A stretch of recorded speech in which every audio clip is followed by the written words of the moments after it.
एक छोटे से गांव में एक गरीब परिवार बसता था। गांव का मुख्य आधार खेती थी और इस परिवार को अपनी मेहनत का ही आशीर्वाद मिलता था। गांव के लोग एक दूसरे के साथ मिलजुल कर रहते थे और उनमें एक अद्वितीय बंधन था। इस परिवार का एकमात्र बेटा था जिसका नाम राजू था।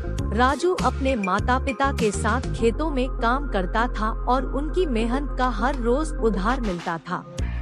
एक दिन गांव में एक धनी व्यक्ति आया। उसका नाम विक्रम था। विक्रम ने राजू की मेहनत को देखा और उसकी कड़ी मेहनत की सराहना की।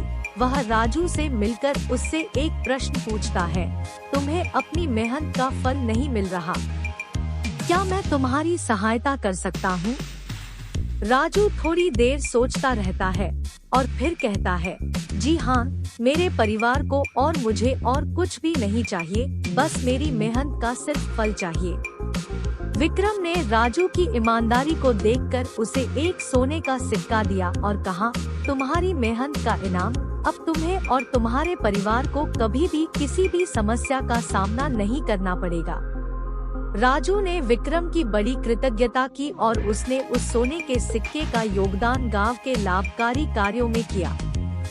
उसकी मेहनत ने गांव को एक नई ऊंचाई तक पहुंचा दिया और उसका यह दुखी परिणय एक खुशियों भरे जीवन में बदल गया। इस कहानी से हमें यह सीखने को मिलता है कि मेहनत और ईमानदारी कभी भी बेकार नहीं जाती और इन्हीं गुणों से हम अपने दुखों को परिणय में बदल सकते हैं।